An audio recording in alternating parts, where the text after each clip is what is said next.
of them. You're wasting all your time and money on models. Paint what you have.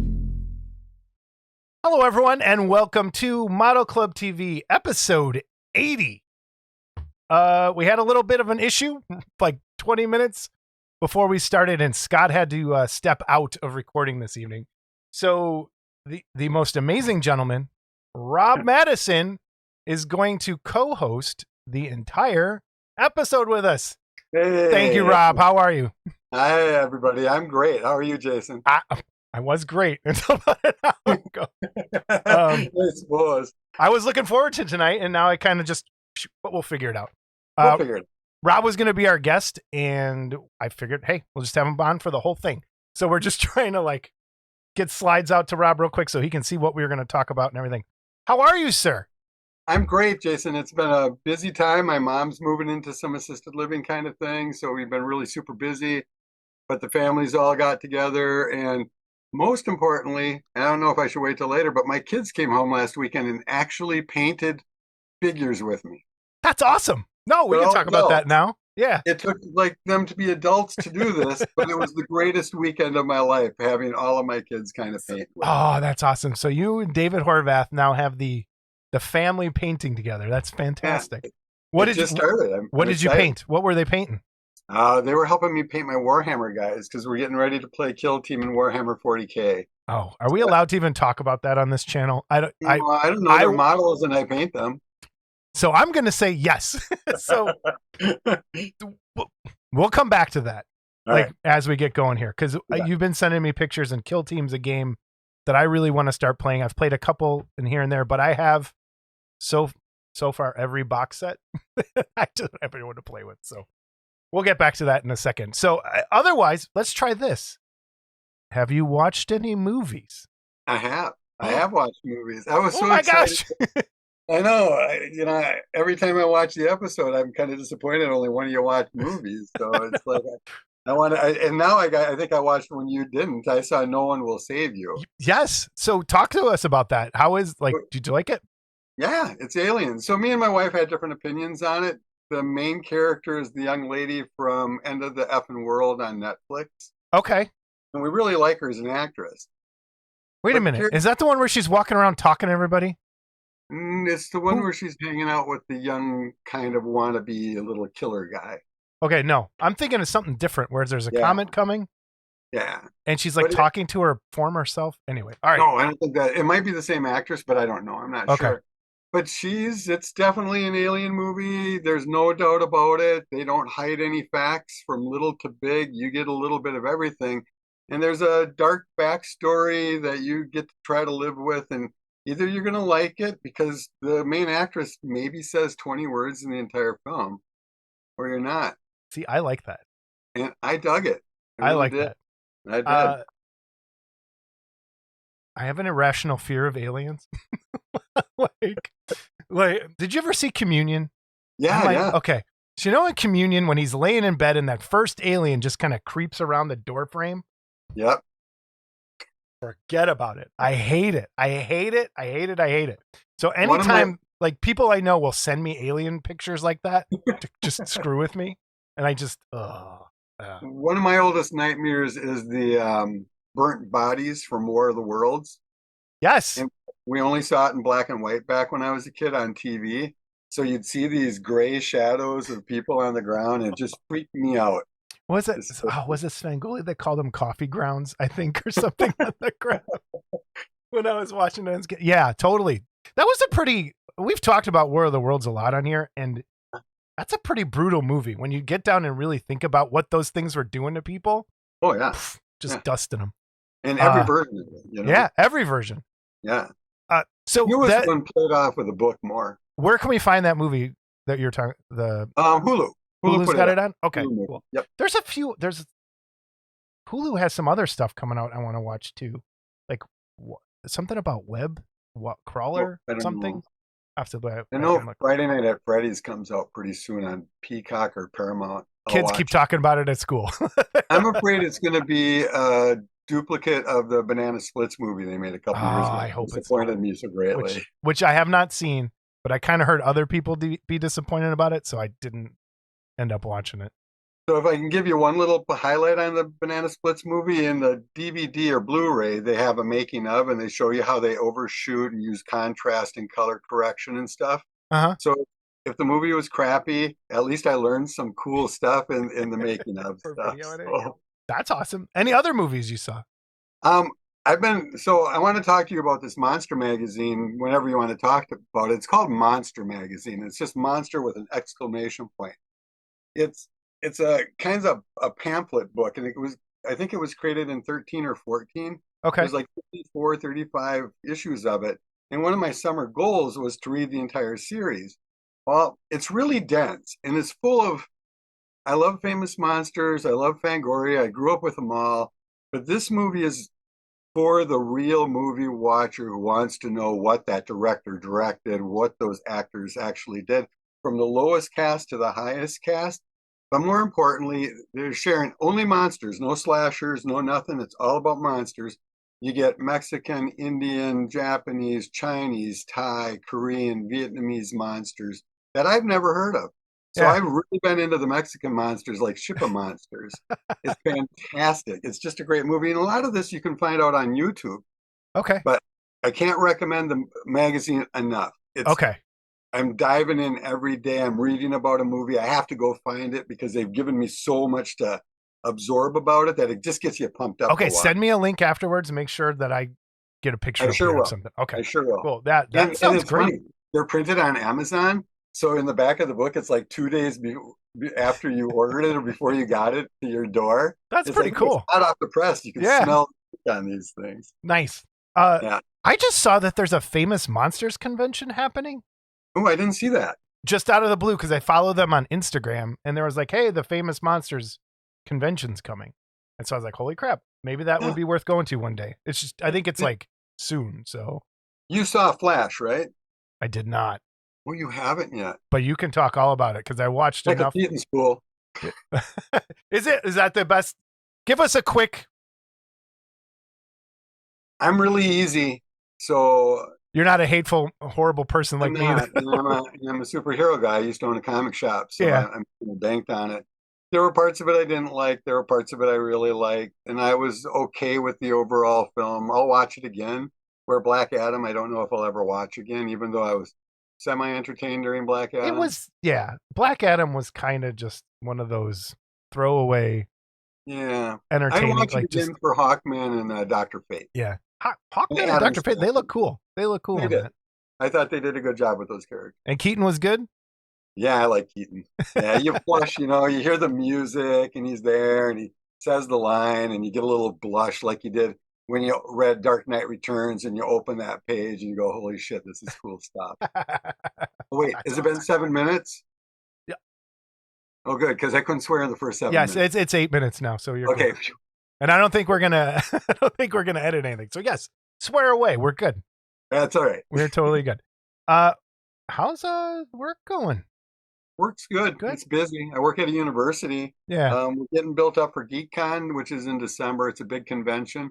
I used to do a comic book convention in town called the Eau Claire Comic Con. We started that in 04, and we kind of kept it going, and then we gave it to some friends. And I started Geekon in 17, which is more of a passion convention. So I tend to show my monster mass or my 3D stuff or whatever paintings I've done or whatever. And then we'll have knitters on this side and 3D printers on this side and popcorn makers on this side and board game room, esports room, Lego room. It's kind of a convention of all passions to kind of show students that staff and faculty and other students have outside lives outside of just being shirt wearing people at university. That's pretty cool. What is the presenters or vendors? What's the age range? Is it all over the place? Yeah, it's all over the place. Okay. Oh, and first of all, I'm not a faculty. I'm just a videographer at a university. I don't want people to think that I'm like a professor or something. Just go. Yeah, I could. I'm Dr. Rob. Dr. Rob is with us. Yes. I work with awesome people. Very cool. Yeah. But because I saw Geekon share your little blurb yesterday. Mm-hmm. Yeah. About I think you were the first person they were talking about, and it sounds really fun. So you said 2017 was? Yeah, the first one. Yeah. And so this is the 7th one. The COVID, we even did it, but we did it as a TV show. Oh, cool. We did the whole thing in studio, recorded everything, played it. It worked out really well. Very cool. That sounds awesome. When is Yeah, it? it Just is. for people that are in the area? What's that? When is it? So people in the area. December 2nd, and it's from like 10 to 4. Okay. And I'll have my monster mass. It's truly the most positive day outside of Wonderfest that I get to hang out with a group of people. That's okay. Did we say where are you? I'm in Eau Claire, Wisconsin. Give people the general idea of where I'm that an is. hour away from St. Paul. Okay. Hour and 15 minutes from St. Paul. So kind of like from Hudson. northwest of Yeah. Yep. If Madison? you drive 94 up, Yeah. you're going to go right by me. Cool. So, I think I drove through there. If anybody drives 94 up, feel free. Steve Iverson tends to stop by, and people do when they head out past me. Very cool. I got Bon Ogle stopped by this summer. We had coffee together, and Bon is a collector and model guy too. That's very cool. You know what? Let's just continue like we're doing the interview now. We'll jump into we'll switch it up. All right. So that's cool. You sure you don't want to do the giveaway first? People get excited. Oh, you know what? Let's do the giveaway first. I hate to make people wait for a giveaway just to hear me talk. And no matter what people say about me being nice, you're in an awesome hobby. You and Scott are doing what I did for years, and I know the sacrifice you guys make. Well, I want to say thank you for inspiring us a little bit as well, and continuing to do what you're doing with your channels, and we'll talk about all of those. Yeah, we will. With Monster Model Review and Board Game Archaeology. For sure. I mean, you'd be making masks and stuff if you weren't doing what you were doing. I probably would be, and I know you would. I know you would. I finally finished like this close to finishing a kit for the first time in a very long time. Is that Snake Eyes that's been sitting on my desk. It's almost done. And I don't think, maybe we could talk about that a little bit. I don't think people realize how much goes into editing. Even when it looks like I don't edit, because I kind of try not to make it fancy, it takes a long time. It takes at least as long as it is, plus about 3 more times. Yes.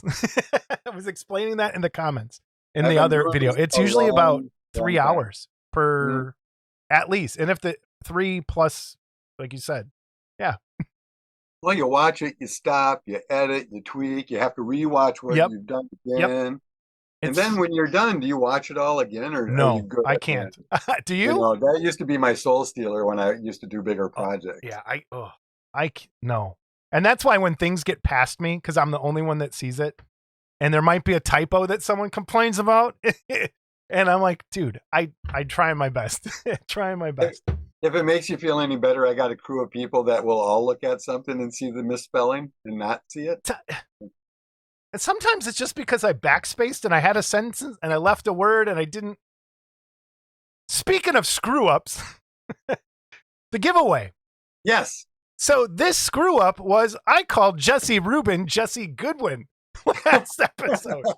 And I am so sorry, Jesse Rubin. So everybody, this is sculpted by Jesse Rubin. I'll put his information down on Facebook if you want to check out some of his stuff over there. This is available through Gillman Productions. You know what? Speaking of screw ups, let's see if this works. If I scoot over to the web window board. Oh, it worked. Holy crap. All right. So we have the painted version that he has up there. And you know what? I kind of want to have Jesse on. Jesse, I'm going to reach out to you at some point. I got to know how you painted the little tiny gray hairs. It really is phenomenal. Dude, it's seriously, it's crazy. I absolutely love this paint job. So I know this is going to go sideways. And let me get a web window with. All right. Rob, tell me when to quit shuffling for our winner. Is it spinning? No, it's shuffling. Tell me when to stop shuffling. Stop now. All right, spinning. For people that don't know, Scott and Rob, they can't see this. I'm the only one that sees it. Oh. Roy A. Barrow has won that. Hey, woo. Good job, Roy. I'll get this. Send me an email at modelclubtv@gmail.com, and I will get this out to you. Let me get the right thing back up here.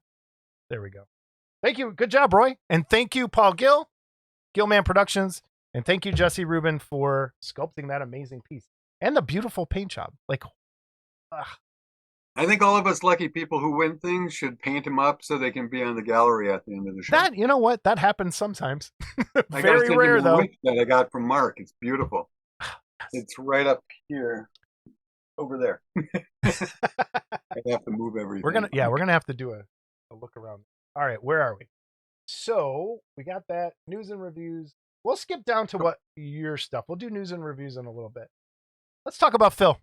I just wanted to give Cupco. Phil a couple minutes of our time because, you know, we lost him and he was a good guy. He really was an inspiration to Monster Model Review. He knew that I was kind of finding other hobbies and spending time doing things. And he really kept me kind of on the edit thing and making videos and keep doing things. And without him, I think the last 2 years I wouldn't have had almost any output. But he always was so excited and so helpful, and I'd be whiny and he'd be so helpful and kick it out and give me a script and rewrite. And he's just a sweet guy, and I just want people to know in this hobby how cool he was, along with everybody else we've lost. I mean, we see it more and more in Amazing Figure Modeler and stuff like that. And, you know, these are the people that made our hobby and made us love our hobby. And we just gotta, I think, you know, as I do with my loved ones that are gone, we just gotta talk about them and think about them and let them be part of our lives forever, you know. I think so too. And just this one picture that you used for his tribute, I think sums up Phil perfectly. Like, is that Maddie or the one where he's listing all his pictures? It's just so it's so Phil. Like, it's just like really great guy. And it's, like you said, we got to keep talking about these people. Yeah. Diane and Rod Hickey got me the Maddie kit that I sent you a picture of. Yep. That's the one Phil painted for my episode and painted for me. And that's going to be my treasure forever. Forever. That Phil gave me. Yeah. So let's jump right into that. So how long before you sculpted Maddie in ZBrush? Yeah. How much time did you put in before this of learning how to do ZBrush? Well, I spent the first year dealing with Blender. Okay. And it haunted me.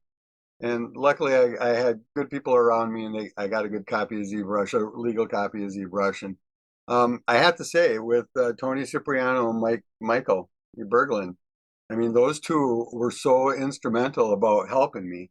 I can learn online, but these two guys with Tony's videos, the bear one that he did, the very first video that Tony made. Yeah. In ZBrush, I did that. And that's when I did Maddie. I did exactly what he did. I followed the class completely. And for some reason, my kit came out like a monster. I don't get why. I always blame Tony for this. But following Tony doing that, learning some of the tricks that he knew, really got me going. And then Michael and I his son came to school and we lived like an hour and a half away. So we became really close and found out that we're really knitted in what our beliefs were and with our people and stuff. Yeah. And our birthdays and anniversaries kind of jive even, which is really funny. But Michael's always there. He's always there for me. If I go, hey, dude, how do I do this? How do I do this? It's like, oh, come on, you can do this. Michael's the best at inspiring me to go forward. Okay. In sculpting, because I'll write them and say, I hit a wall, I'm whiny, I'm not going to do this anymore. And I'll go, oh man, you can do it. It's beautiful. It's beautiful. Nothing makes you feel better when two pros tell you your shit's cool, right? You know, when Tony saw my Maddie, and I wrote him and said, hey, look, I took your class. Look what happened. I did Maddie, and he goes, you're fantastic. You're doing real things. I'm copying Spider-Man. I'm copying Captain America. Right. You're kicking out stuff. That's all you. That was so cool that Tony said that. And we know how talented these guys are. So absolutely. Yes. You know, it's like when I met Wrightson at Wonderfest and he told me my video was great. It's like, okay, I can go home now. Retire. I can go home. Yep. Yep. That's so kind of what's the best way to phrase this question? There's been a lot of for people who aren't into the digital sculpting thing, there's been a lot of drama with ZBrush, Blender, with ZBrush being bought out by Maxon and licenses now kind of going away, and you have to so I had bought ZBrush right before the license issue happened and they were bought out, and so I no longer get free updates. And is that where you're at too? Yep. With it? And I'll stay there and then I'll learn Blender if I have to. Okay. So that was my question. So is Blender a lot different, harder, easier? If people don't want to spend the money and do ZBrush, is Blender equivalent enough to? Yes. Okay. And there's classes out there. I wish Tony could step back and do that for us, but I don't think he'll ever do that because he's so good at what he does. So same with Michael. I thought in the beginning, Blender's navigation was easier. You could do it almost with a single hand. And that's one thing I have against Blender and the Adobe Substance Modeler, which I've been trying, but I'm not really into that at all. Blender, I thought navigation, I opened it up and I started sculpting. And it was pretty easy, but bringing objects in and starting to do some of that trickier stuff that ZBrush has built in. And once you go to a different software, it's hard to go back. Yeah. But I know I'm going to go back because Maxim, I'm not sure how long they'll have it or how much money they'll squeeze out of us for that. Right. It already happened once. And this is not cheap software. No. So people think that we can just run out and buy ZBrush for $100 and start sculpting. No, it's not. I'll tell you, it was $900. So it's an investment, and that made me sculpt more than anything. Is that kind of investment, right? Yep. It's like anything I do, even with my masks.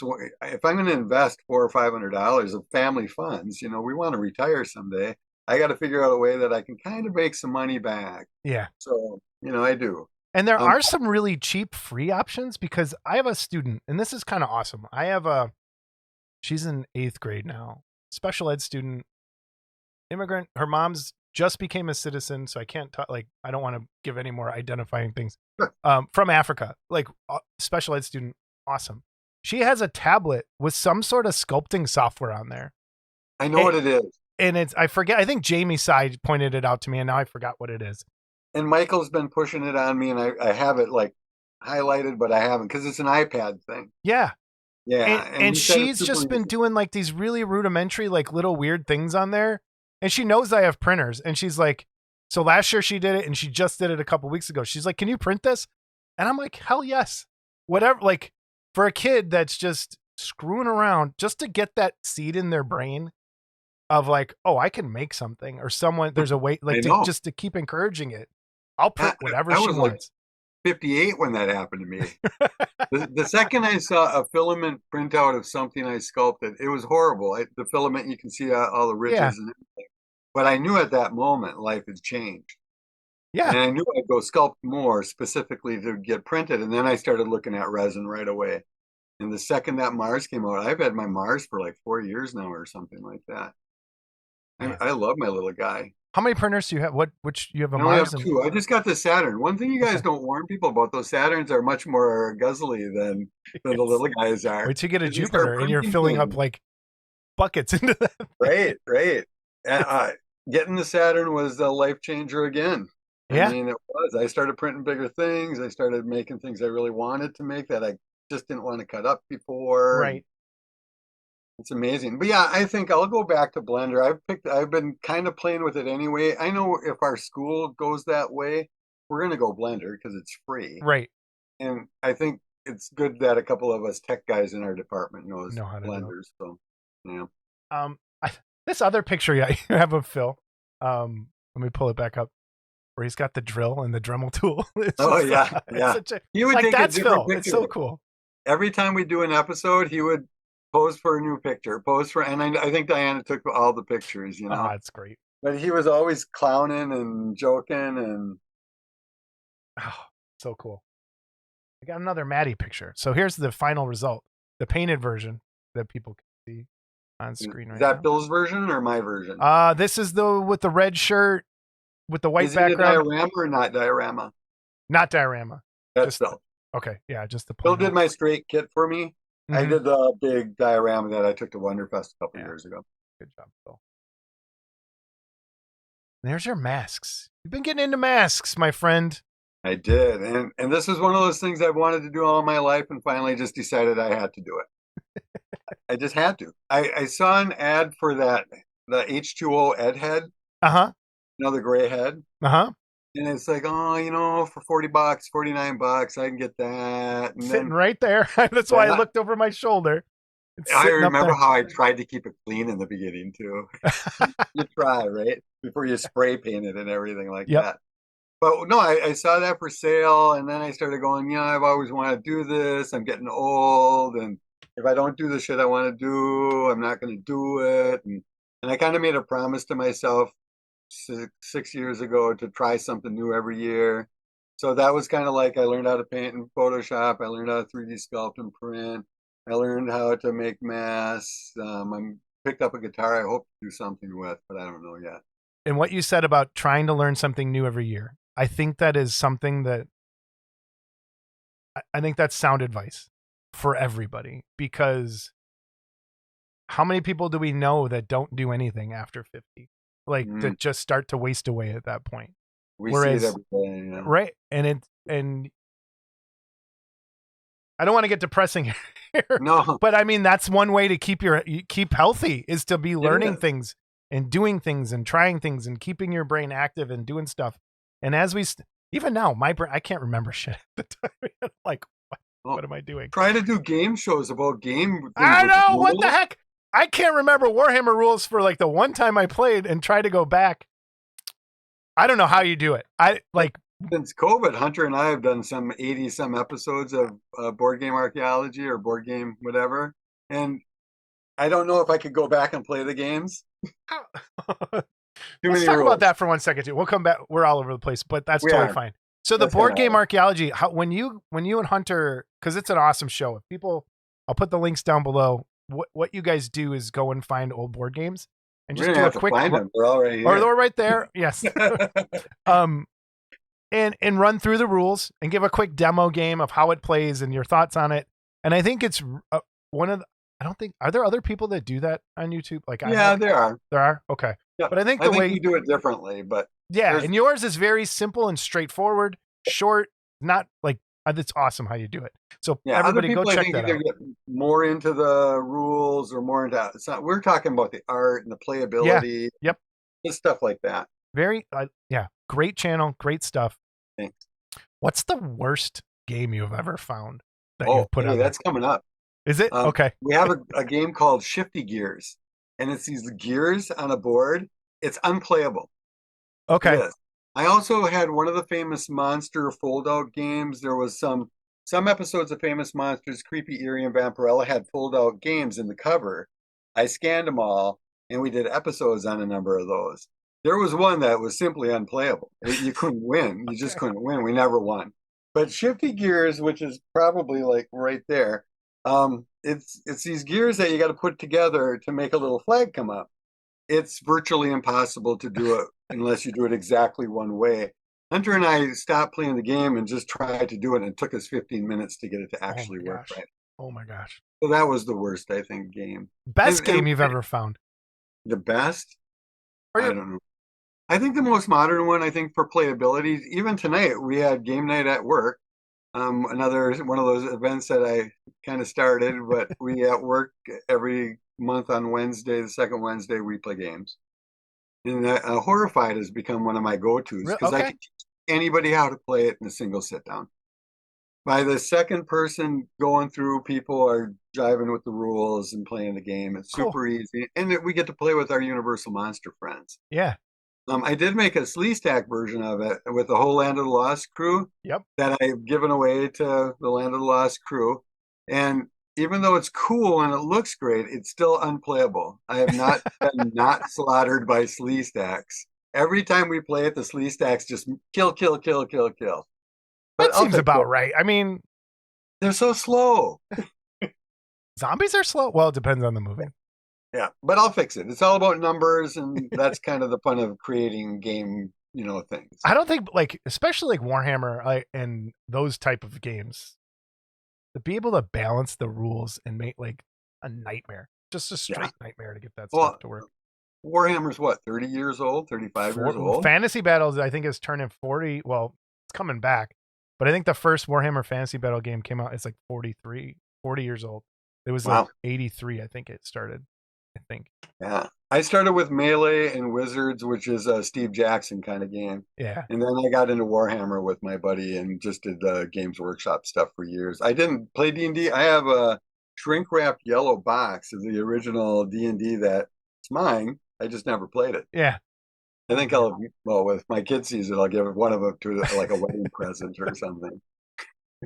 Back to the masks for a second. So Yes. you're working on one of my favorite TV characters of all time. Oh, Dr. Gory. Dr. Gory. So let me make sure I have the right window up here. Dr. Gory. For people who don't know who Dr. Gory is, could you explain just the brief history? I really don't know a lot about him, but I've seen Spectre-Man episodes, and he's the villain on Spectre-Man. And what's his buddy's name? The ape? Karis. And I'm not going to do him because he's all hair. I don't want. I've always wanted for Halloween, my friend Che, he's a tall, lanky black guy. And I'm me. So I was like, Che, we got to get you a pink suit and a monkey mask, and you be Dr. Gory. I'll put on the Roman armor and the monk over a gorilla suit, and I'll be Karis, and we'll go do it. Always wanted to do it. Never did it though. But hopefully after December, there's a woman in town who worked at the local theaters, and she's retired. And I met her, and she's a friend of mine, and she said for a very reasonable price, she can do the whole pink suit. And so hopefully by December, and we took the measurements with my son, but we made it so we can unpinch it because he's like Adonis, and I'm a 61-year-old guy that doesn't care.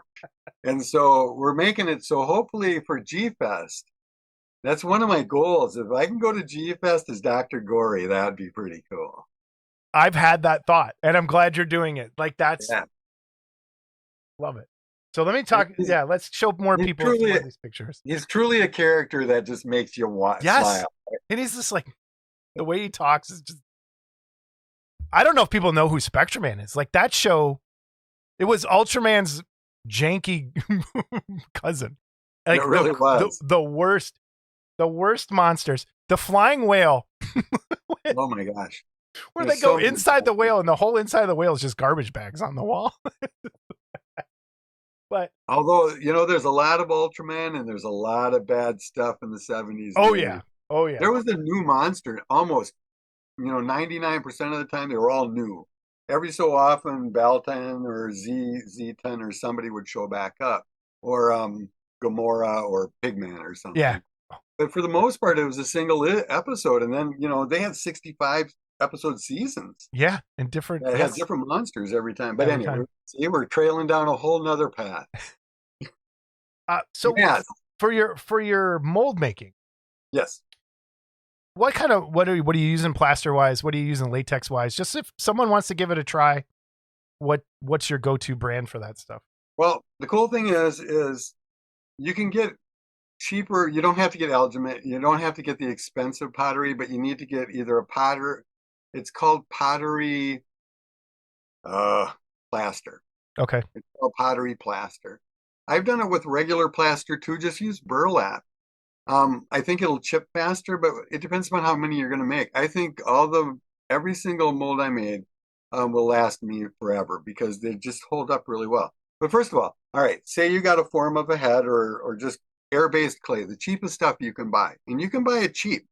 I got into air-based clay because I sent you a video, I don't know if you have it, but I can literally sculpt out almost a full face in like 35, 40 minutes. And I recorded a lot of these. They're up on Monster Model Review. Okay, I think. We'll put the link. I do have the video. I'll have to figure out a way to stick it in here later. Yeah, I gave you the quick thing of Gory, I think. Yeah. But the water-based clay, you just slap it on there. It's amazing how dumb. I think my left hand is the dumbest thing ever. But when I sculpt, they mirror each other perfectly. I don't go with my right hand and start sculpting on the right side unless I'm doing wrinkles and stuff. Yeah. I'm sculpting all my forms, everything two-handed. It's the only thing I can do two-handed like that. I'm the same, actually, when it comes down to stuff. It works. Something in your brain flips. There's a switch that goes, yep. And that was amazing. And so you do that, you get a big sponge, you get your basic shapes, hit it with the sponge, and you'd be amazed at how good it already looks. Once you get to that point where you go, oh, I can see it, then you start noodling it, making it more realistic.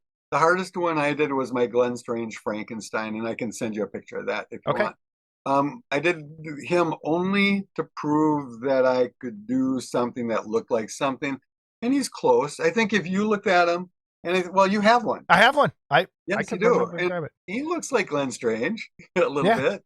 Let me hold on. You know what? Let me just go grab it. 1 second. Yeah. Yeah, there it is. Cool. Yeah, there it is. So yeah, that was my first attempt at doing a likeness. And it's great. Yeah. I think it turned out. It totally and I did. 3D sculpted these. 3D sculpted the neck plates. That's what I was going to ask you. Yeah, you just sculpted those and then printed them. Nice. Yep, take them in the Mars Pro, and I could do like 16 of them per print. That's cool. Very cool. It turned out good. He's a little small, but nice and thick. It's so yeah. Let's talk about that in the mold. Yeah. How are you pouring your latex? How are you doing that stuff? I do the dwelling thing until I don't have enough that I have to kind of do the roly stuff. So basically, you make a plaster mold of it. So when you do the water-based clay or even oil-based clay, you kind of spray paint it with a heavy gloss Krylon. And then you have to let it dry. It has to be dry. If it's wet, it's going to stick into the plaster and you're going to be getting that out for a while. But once you do that, once you spray painted it, and it's weird doing it to air dry clay because you wouldn't think it's dry enough to spray paint, but it does. You just kind of let the skin get a little dry to the touch, and then you just spray paint that bad boy. So I saw Distortions doing that. He was spraying with like a brown, right? I learned from Ed.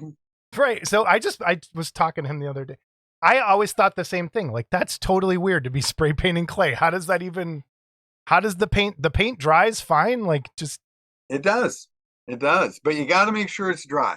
And if it's dry and you do your plaster Paris, so you'll get it wet and you'll get everything wet and with plaster and it's runny and crappy and you're just fighting it. It'll start forming up and you get a nice little shell. Then you get burlap in your plaster and hit it again with all burlap. Then you try to make it look pretty because for some reason, all of us do this. We don't have to, but we try to smooth it, get it, do that. But you don't want to smooth it too much or it won't breathe as well. So you don't water pat it down. You just kind of get it beautiful without getting your hand wet and smoothing it because it'll get too many pores and it won't absorb the latex when you pour it in. Okay. So the good thing about the paint is once that happens, an hour and a half later, you flip it over. If you're lucky, you can just go whoop and bring most of it out and get most of the sculpt back with paint on it. So I just throw out the garbage. And then once you clean it all out, I usually give it a day to dry because you want it to absorb latex. Plaster kind of sucks it in. So if you make a mistake and put like Avies or milliput or something, that won't cure. That spot won't. So you really got to do it with more plaster so the latex absorbs and dries. Okay. So that's really important. But yeah, so once you do that, I do it well. I flip my plaster cast over, make it as level as I can in a pan and towels, pour a bunch of latex in it till it's on the top. Let it sit for 45 minutes to an hour, dump it all out. Then when I'll let it sit for like 2-3 hours. If I think it's too thin because the edges will start to dry. If I think it's too thin, I'll do a quick another pour, slush it, throw it all back in, and then I'll let it dry for like 8-9 hours. Hit it with baking or cornstarch so the latex doesn't stick when you just kind of grab the edges and go and you pull it right out. What paint are you using? I started using cheap acrylic paint mixed with latex, mass making latex. Because that's kind of what I saw too. And then I was at just this past Mask Fest. Reynolds Materials was there showing their new paint for masks called Maker Pro Paint. They have a new paint line. I did get some from Monster Makers when I bought my H2O head. Yeah. And I use it, but I find that it gets my brushes more icky faster. Like latexy, like yeah, exactly. I like talking to people that know what I'm talking about. Nice. Because even when I would do like when I would make these old masks for this other thing I used to do, I would always buy those chip brushes because then I'd just throw them out. Like just me too. I do that. It's so much easier. It's cheap and done. And sometimes those brush things work really good in what you're working on. So, but no, it's been a really fun hobby. It's kept me going. I just kicked Gory out this summer just to do an ape head and wanted to get him going. I have one more idea. A guy is writing me about this weirdo kind of guy, and it looks so easy. I think I could do it. Okay. I was thinking about doing him, but I think I'm going to 3D print all the teeth. so I can, glue teeth in there that really have good sharp edges and look really weird. It's kind of like a weirdo, but much scarier with pointed teeth. That's I like that idea. It could be. Because when you get teeth on a mask, they're kind of. Yeah. Yeah. It'll be weird. But it'll be kind of weirdo. He likes my style with my big grin people. Yeah. I'm really a mix between Ratfink and weirdo, I think, to the best of my ability. I like having the weirdo look, but with the detail of the thing. Yeah.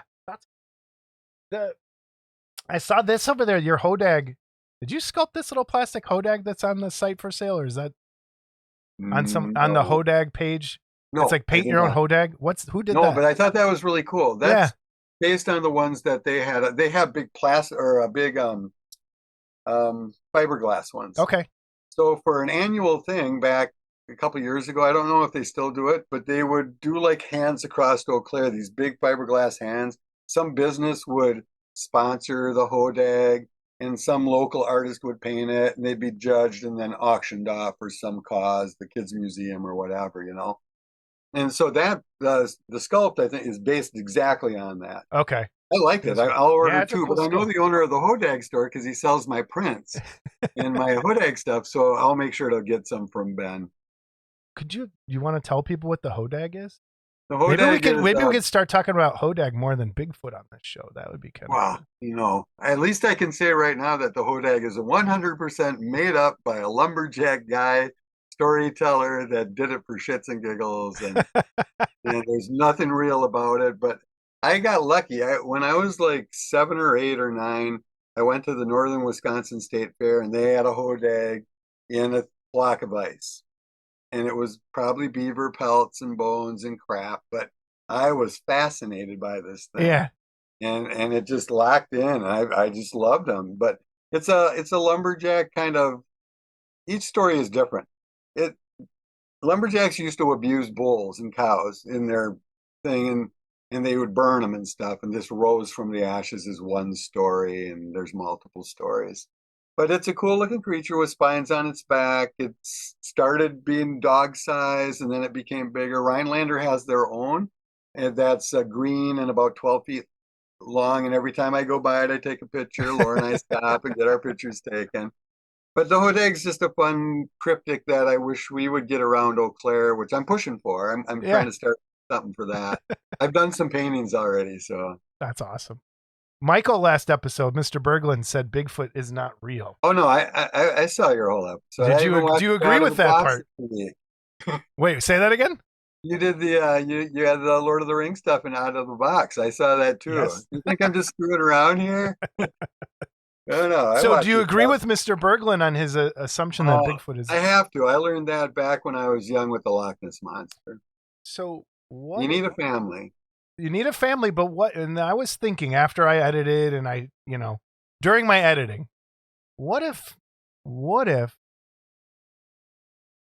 everyone's going to go nuts? What if Bigfoot's family is not on this planet? There you go. Well, and he's just kind of, they drop down, right? They just kind of drop down, get some water, get some pine cones, go back up.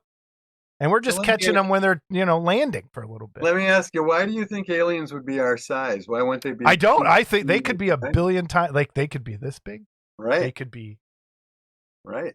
They could be any size. They could.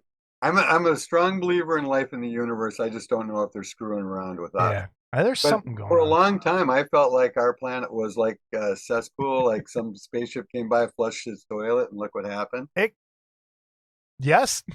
I think it's highly possible that that's the case. Or even, I was watching something today about how do we know we're the only civilization that's ever made it this far? I strongly believe that. A billion years ago, we could have already tried this twice. Right. Exactly. Exactly. Doesn't mean we're the best at this. I almost made a different joke. I'm not going to. Toy archaeology. Let's jump over to that. Sure. How'd that all start? How did you branch off in these three things? And we'll talk more just shoot that. How did that happen? That was a COVID thing. Yeah. It was totally COVID. Hunter was hanging out more because we were kind of all stuck at home.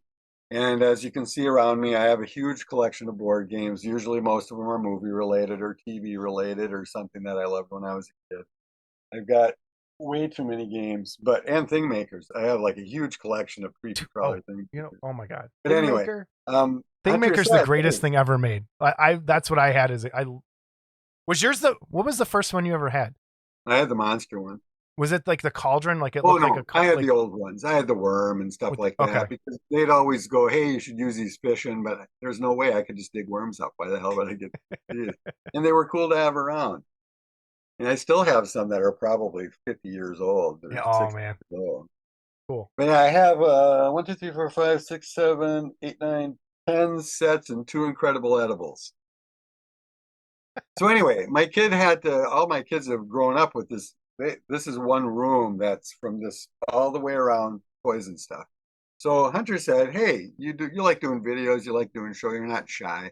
He goes, "Can we start doing the board games?" And I said, "Sure, as long as we start with the Sinbad game because that was one of my favorites."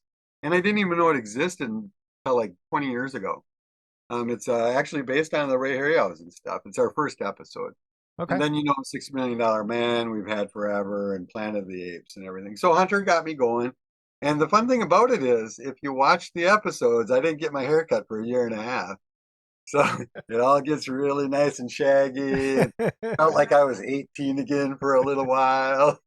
I keep threatening to grow my hair out, and I keep getting the dirty look. Like, don't you dare.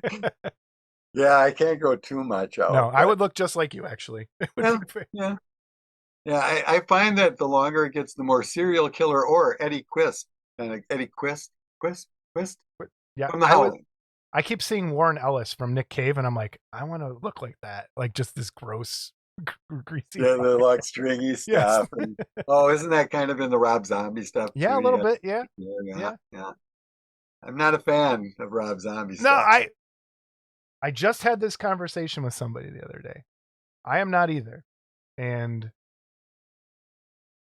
if he ever maybe he watches this show, which is rare. I doubt it.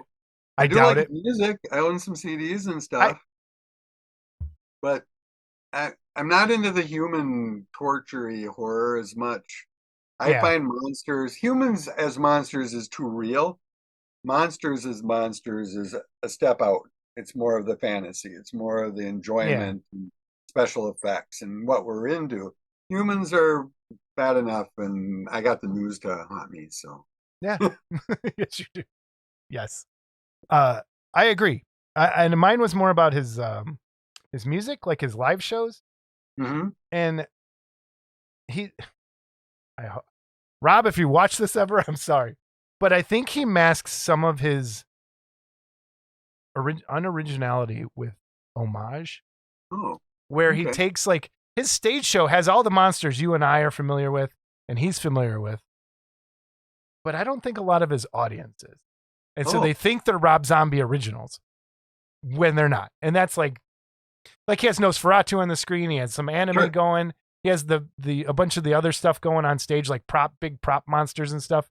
And those are like, there needs to be footnotes. Like, this is where this is from. This is where this is from. Oh, right. So people kind of know, and they can go and say, "Oh, I want to know what the creeper is. I want to know where that came from. I want to know where not Monster from Hell. The gorilla with the diving bell helmet. What am I thinking of? Robot Monster. Robot Monster. He's got one of those on stage now that's like ginormous, like flopping around. Awesome. And that's super cool. Because we know exactly what we're talking about. But then it's like, oh, come on, man. Just make your own stuff. Do your own thing. And the same with like the Halloween movies he did. Like, don't make your own stuff. Like, just don't do that. Yeah, I have to say that the other movies were just real scary. Yeah. Kind of off-putting for me. But Music to Strip By is one of my favorite CDs of his. It keeps you going. I like the old White Zombie. Like, I was more into White Zombie when I first showed up. Like, but Monster Model Review. Yeah. How long you been going with that? Well, I started online in 2007. Okay. And it was with Chris Gerke. I started back in 94 on community TV with Model Citizen and did that as half-hour shows. And we had a lot of kids on, and we'd build model kits with them and stuff. Yeah. Did a lot more how-tos. Some of them exist out there, maybe under a different website. I'll look around and see if I can get you a link. If I do, you can share that link. But more how-tos, definitely how to work with resin. I did a bunch of plastic ones, and Dr. Zayas, I build plastic kits differently. Yeah. I do a full seam of glue. I squeeze them together, wait for it to dry, scrape it, and I almost never putty because I don't have to. The glue all worked for me. And Yeah. after, 50 years of building model kits, you'd think you'd get, that's what I'm good at, I think, is that. But I did a Dr. Zayas episode where I really show how I build model kits. And I can build a plastic kit in less than a couple days, because I know how to do it. But it's technique, right? I think anybody can learn it. It's just technique. And having the right tools, like you said, the right kind of glue. Yep. Fixes everything. Oh my God. As a kid, where do I have? Trying to stick this together as a kid. Oh, I have one of those. Yep. And not using the right glue, and it just breaks every time instead of the actual welding cement. I love my Tester's tube glue, man. I use it so much. I love the smell. I love everything about it. I can't tell you how much times I wiped it off my hands. I'm sure it's poison. Yeah. Oh, yeah. And I can tell you how much I hate super glue because it's not very super and it pisses me off. If you go like this, it'll glue on, right? Yeah. If you just go, oh, man, great. If you go, slip, now you're 5 minutes waiting for that. Right. Thing, what is that? I want a scientist to explain that to me. I know. What is that about? Why? You're right. If you do this, it stays. If you do this, slip, and then try and put together, no. 5 minutes. Yep. 5 minutes. I know. And I'm doing more of that little Warhammer stuff, so it's really bumming me out. I love the plastic weld from Plastrux. Okay. That's what I use for most of this stuff because it's just like comes with a little brush done. Do I work on the resin stuff? Yep. Not on the resin. Because I'm printing everything. Yeah. That creature caster glue is really good. For board game, Monster Model Review. But yeah, Chris Gerke, big part of Monster Model Review. Yeah. I couldn't have done it without him. If you watch the show, we were back and forth, working really hard. So as my kids got older, I did a lot more episodes. And as his kids got older, he had more time to deal with that. And then his parents ended up moving at home, and Chris unfortunately just lost his dad. Oh, no. Okay. Yeah. So him and his wife have the biggest hearts you will ever meet. They will take anybody in. They will take care of them. They will do everything for them. But Chris really kept it going. The last 3-4 years, his kids are getting older, and he just hasn't had time. But he's still into it. We still talk. He came to Wonderfest with me. It was great to have him there. But the show would never have happened without him and a buddy named Aaron Deedy back in the old days. The first thing we ever did was Mr. Hands. I didn't want to be on TV. I did Mr. Hands, and we built a Plymouth Prowler. Yeah. I think I still got video out there of it. And then we started, what's the next one we did? I don't remember. Chris ended up doing a lot of that because he was not shy. I was camera shy. I worked behind the camera until I got older and just didn't care anymore. Yeah.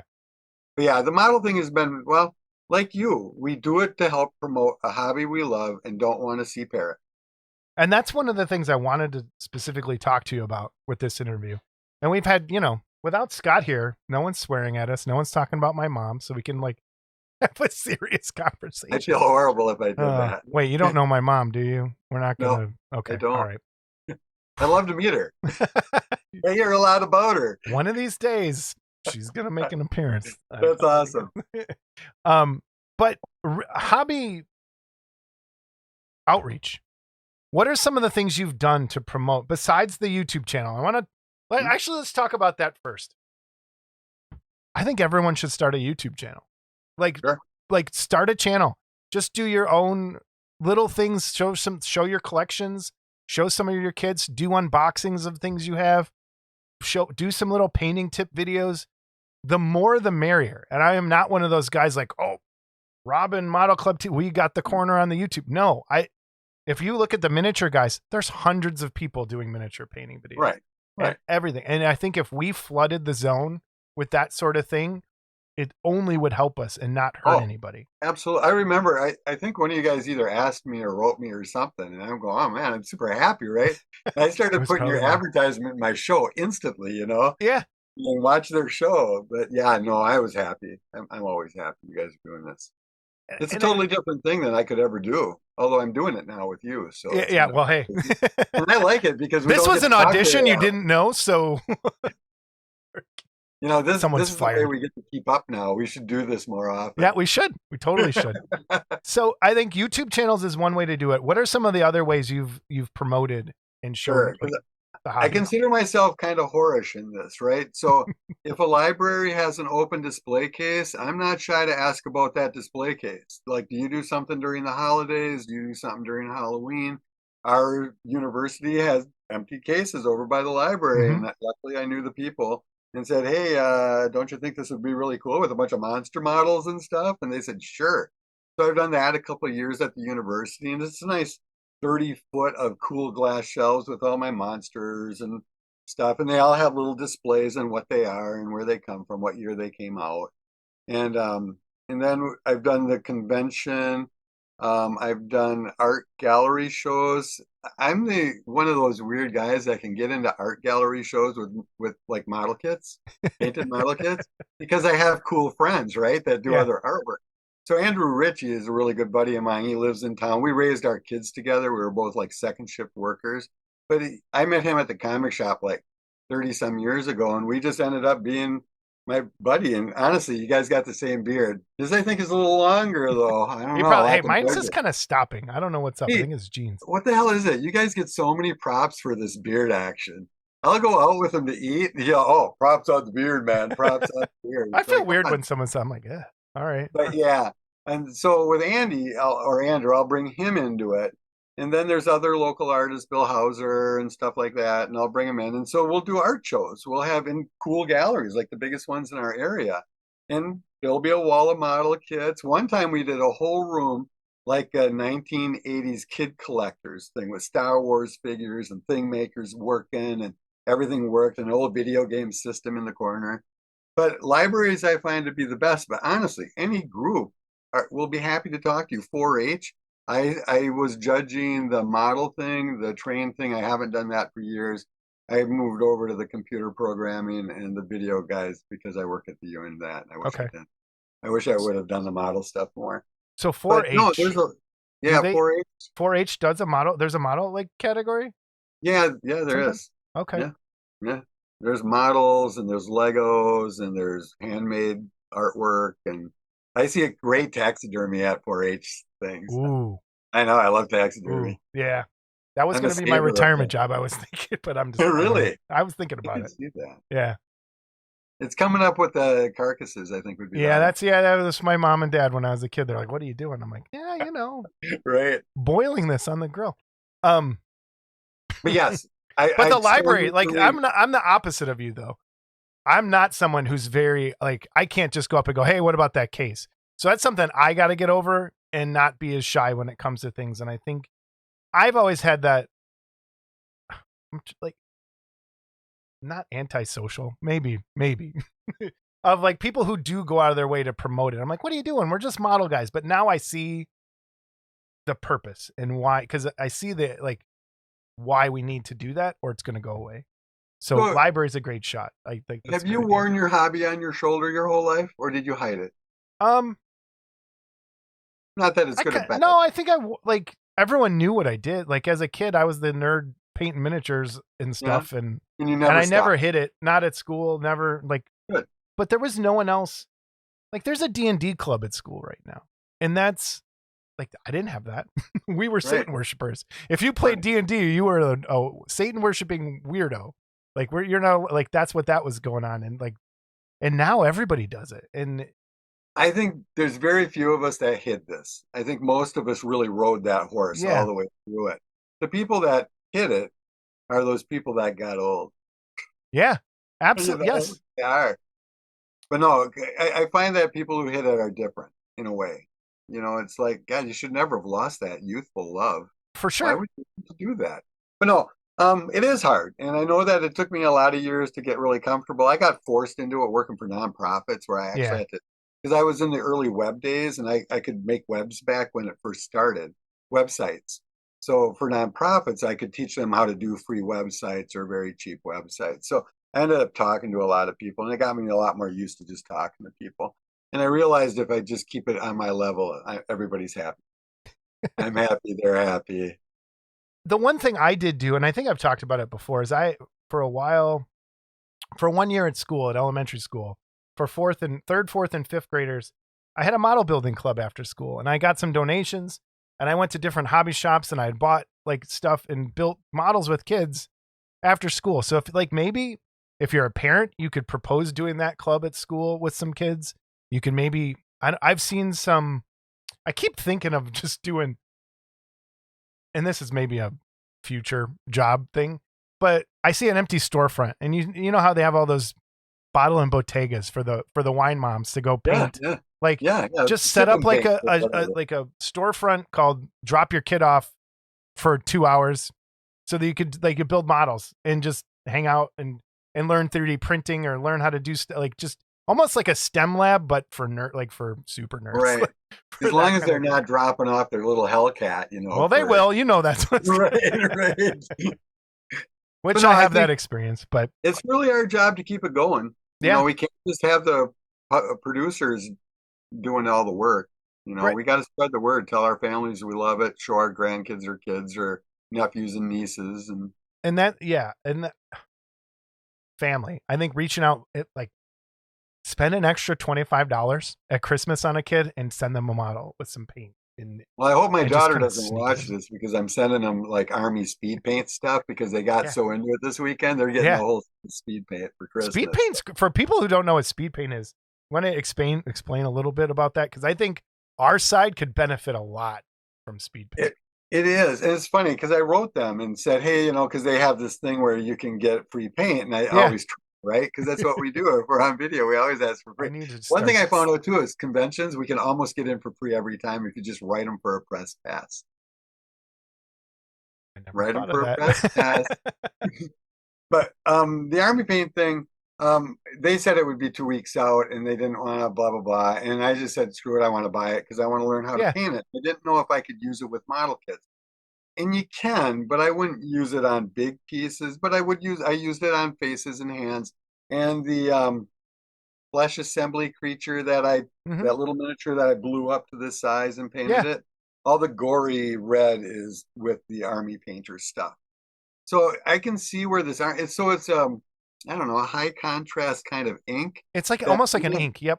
Yeah. So when you wipe it down, it doesn't flush out of the crevices like water does. Right. It evaporates out of the crevices. This actually sits in it. So it really kind of does its own shading to it. So you can really paint a figure with just these base colors and kind of get away with it if that's what you're kind of cool with. So almost every company has come out with their own version of it. So Army Painter has speed paint.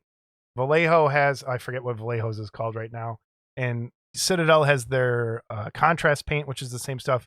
And the contrast paint from Citadel airbrushes beautifully as a wonderful kind of transparent ink, awesome. Yeah, so, and the flesh assembly guy is totally washed with the Citadel because I can buy it in bigger things. The bigger pots, yep. Right. And there's another comic shop. I like to spend like $15-20 a week at our comic shop just to support them because there's a comic shop. And so if I don't get enough comics, because I still read some comics, I'll go over there and pick out a pot or two and add them to my collection. But I'm a strong believer in them. I think it's going to change the way I do eyes, teeth for sure. Yep. A lot of what I'm going to do is I'm going to use these contrast inks now. They're great. And everyone pick up a couple colors. Just give them a try. Especially some of the flesh colors. It makes some of that a lot easier when you're doing That's exactly what I bought. I bought greens and flesh colors because I knew I was working Nurgle and I knew it, right? Yep. Just gross monster stuff. My favorite, I've talked about it before. They don't make these anymore. There's a Secret Weapon Miniatures. They did a set of washes. And my favorite color is baby poop. It's this gross, just green. Poop. Yeah, it's just green. Brown kind of color. Means the mom had chocolate usually if it's green. Yeah. Awesome.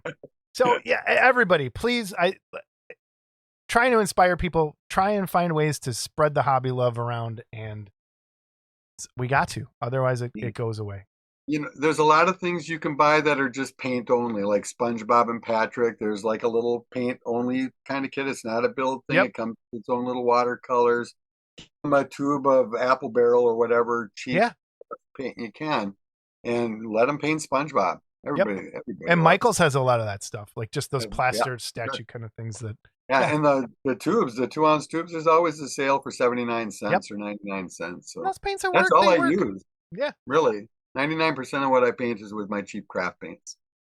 Hey, do you have any kits coming out? Like, are you bringing any kits back recently? Because I No, thought well, the Michael. only thing, I am through Todd and Michael. They did Yeah, Octoman, and Michael's reworking our alligator people. because he was talking about that last time. Yeah, that's Yeah, what. because what we did was we used the phantom legs for them, Okay, and people just didn't jive with it. I totally I get got. it. Yeah, yeah. Jeff Johnson did such a good job on the upper part. Michael did a scan of it, tweaked it out like Scotch Kong, Okay. and he's resculpting the legs to make it cool. But he's had a lot going on, and he went out west, so I'm letting him settle down and stuff like that. But I know alligator people. We were talking about the blob. Chris really wanted to get that going, and we could print the blob now in 3D clear, which I think would be kind of interesting. That would be really cool. And I think I did a cheap scan. Have you ever done a cheap scan with the No, I Kiwi haven't yet. No. program? I've done it a number of times. I got Robert Torch, I know, watches this episode. So I'm not anywhere near anywhere with it, but I did his head. So I could get something that I could drop in a ZBrush and start playing with. Okay. But I got to have the muse. And, luckily he said, I don't expect anything in no hurry. But someday I'll walk by it or I'll look at it because the head sits on my desk all the time. It's kind of creepy now. But I'll walk by it and I'll know exactly what I want it to do. Like Mark's, when I did Mark's kit. Yeah. I wrote you right away and said, geez, I'm thinking the thing. And you said, nah, Dan, don't do that. Yeah, because I had seen already like 4 people doing that. And I was like, right. And you said that and said, just don't do it. And I said, and you didn't tell me anything else. And all I had to do was look at it for about a week. And it's like, oh, yeah, he's going to be like a Matty guy in a boat fighting my creature. And a buddy of mine who's 7 years older than me, retired from the university. I've known him for 50 years. When he retired, he gave me his box of Auroras. And they were from 62, 63, yeah, 64. They're all the originals. So that creature I used for Mark's kit was one of those. that is so cool. So cleaned up the fingernails, got them all back in place, and That's awesome. and that. But yeah, outside of that, I still have a Phil cup cut kind of. I call it Phil the Mad Modeler, kind of like Maddie. Yeah. I'm sculpting it slowly. I have to find a muse for it. My hobbies kind of go like this. I'm very ADHD, and so I'll get into something, and if I'm not into it, it's torture. So I just don't torture myself. But it's almost done. I did all new toenails like a month ago. So but he's Phil, but in a weirdo kind of show. That's awesome. We'll show. I can't wait to see that. That would be really cool. And this is one of those pieces that all the proceeds will go to cancer or Diane or whatever. It's going to be made for him, and that's why. Well, thank you for doing this with us. Oh, you bet. You want to go in and just do some news and reviews with me, and then I'll let you go, and we'll do the. Are you giving anything away this week? No, I put that on hold because of everything. And then I think for next episode, like which would be kind of our Halloween episode, we'll probably give away like 3 things, cool, some Jamie Size stuff. So the first bit of news I want to talk about is I think we're going to do for Christmas, and this was Brian Clark's idea. We're going to do a live show to kind of free up some time, because the episode after Wonderfest is always hard, and the episode between Christmas and New Year's is kind of weird too. So I think we're going to do a live stream episode, a Christmas holiday special with some special guests maybe showing up and stuff. So next in November, we'll put out the date way ahead of time, so it's not just thrown on people. If you want to stop and watch, it'll be there, and then the episode will always be there for people to watch it. So Christmas live special, maybe like the Star Wars special. We'll have some people. We'll have some singing, and B. Arthur will be there. There'll be Arthur in this one, man. We'll put her in there. But that's awesome. Let me get back up to the first thing. First thing I want to talk about in news and reviews is Mike Swistack is doing his 31 days of Halloween sculpting. I don't even know what you call it. Sculpting marathon. So every day he's sculpting a new bust, like one of his wall hanger kind of pieces. So he's up to 10 kits already. It's been 10 days, and everybody check it out. I'll put the link there. he's been doing this for a few years, and it's always really cool to check out and see what he's doing on a daily basis. I'm a huge fan. I got some pieces of his, and his work is always rock solid. It's awesome. And he doesn't finish them all the way that day, but he kind of gets the rough going and then goes back and cleans up. And he sells, I think he ends up selling most of them. Mm-hmm. So yeah, check it out. Mike Swistek over on his Facebook page. He has an Etsy shop. I'll link there too, but please support Mike. Great guy and some really cool pieces. Up next, the next big bit of info is Chiller Theater is coming up. It is October 27th through the 29th, which from right now is 15 days away. But when people see this, that's going to change. And it's in Parsippany, New Jersey. They're doing the model contest again. They're trying to bring that back. So Scotty Mills is running that, and we will be donating some prizes again as well. So everybody, if you're in the area, they're trying to bring that contest back to what it used to be. So just real quick, I want to go through their promo. If you have an entry for the model contest, do not wait in line. So you get to skip the line if you are entering the contest and go directly to ticket registration table with your entry and purchase your ticket and get your wristband for the show. Contest takes place on Saturday only. So it's not like Wonderfest where you have to get it the next day. It's a one-day kind of thing. And then the schedule is 9 a.m. to 2:30. You can register and check in. And display area is open to the general public starting at 9. And again, if you're an East Coast person, do it. One of those things of promoting the hobby and bringing this back to what we used to be. Have you been to Chiller? I haven't. Yeah, me either. But if I went, I'd take a kit because I could get up in the line faster. Right. So I knew my plan, but no, I haven't. Right. So, okay. Up next. So we won't have an episode again before this. So everybody, Chiller Theater, links down below. Check it out again. I think it went pretty well last year. I think they're it's trying to bring it back just like Jersey Fest. So it's not one of those things that's going to be an easy job considering there's not many of us left. All right. Up next from Stan Arts. Did you see this yet? Have you seen this online? No. No. Okay. So this is being 100% 3D sculpted. It was originally going to be like a hybrid of it. And so this is from, I'm just going to read Laura's post, Laura Stan. Life moves pretty fast. If you don't stop and look around once in a while, you could miss it. No, David isn't sculpting a Ferris Bueller kit.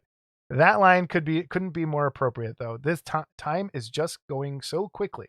September was a blur filled with commission painting, making new molds, digital sculpting, casting, shipping off kits, and training our new puppy. Abby is a sweetheart, but exhausting. Mechanical Bruce is really coming along nicely. David has changed his plans. This will now be a 100% 3D printed kit, much like the lab kit that they did. It's the only way to ensure the pieces are crisp, full of tiny details, and fit together exactly. The size of Bruce will be 18 inches long for the large kit and 6 inches long for the small version. There will also be a version without the mechanical guts for people who just want a really cool Jaws kit. I'll be posting again soon with order details. Enjoy autumn and happy building models, Laura.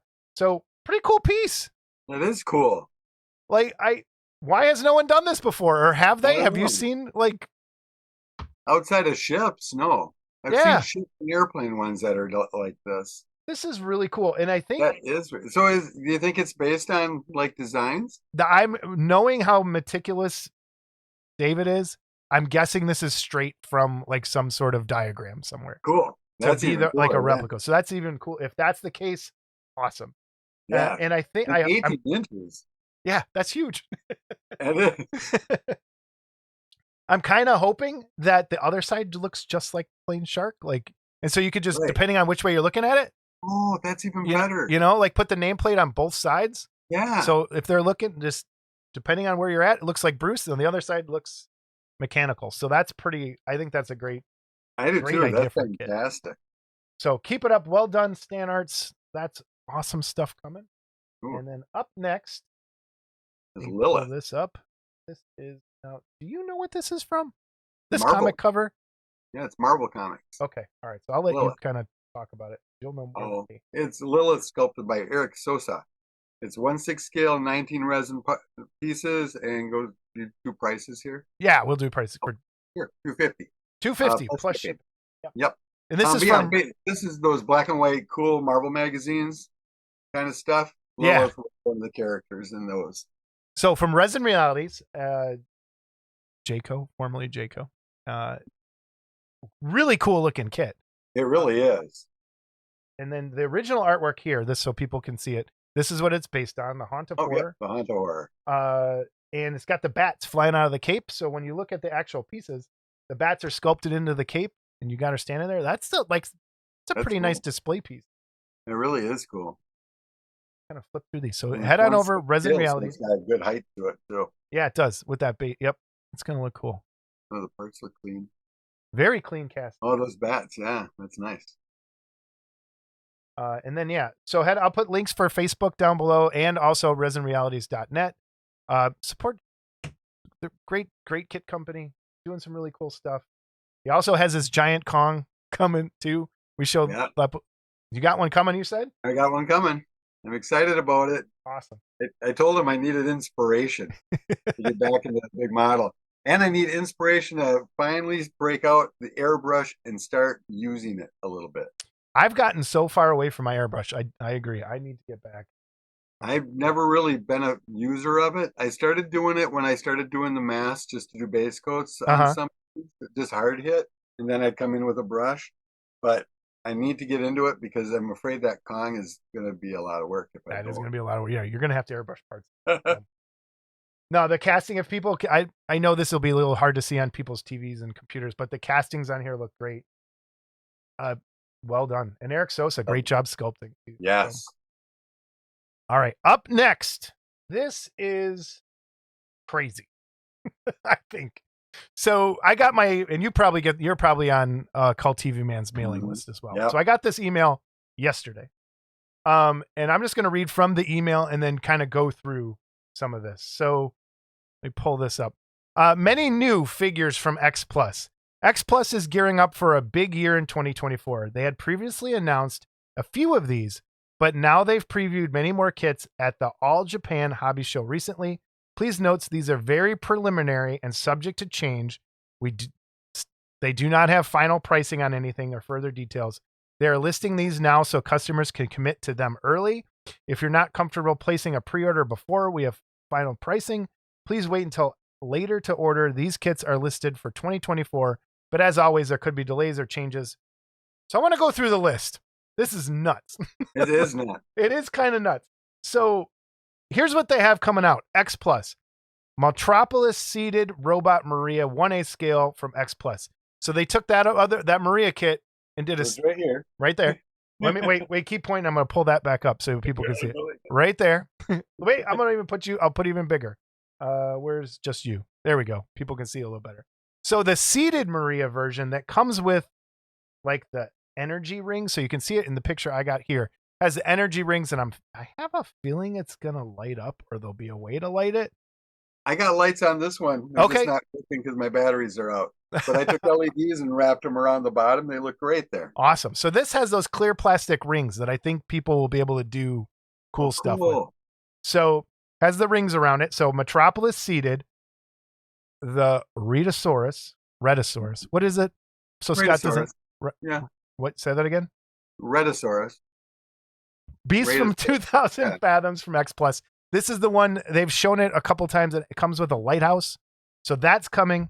We got the Mummy's Tomb 1/8 scale, and you can see it in this picture up here. We have the Bride of Frankenstein 1/8 scale, and you can see that one here as well. Did you see this one where it's where it's all bandages? No, I didn't.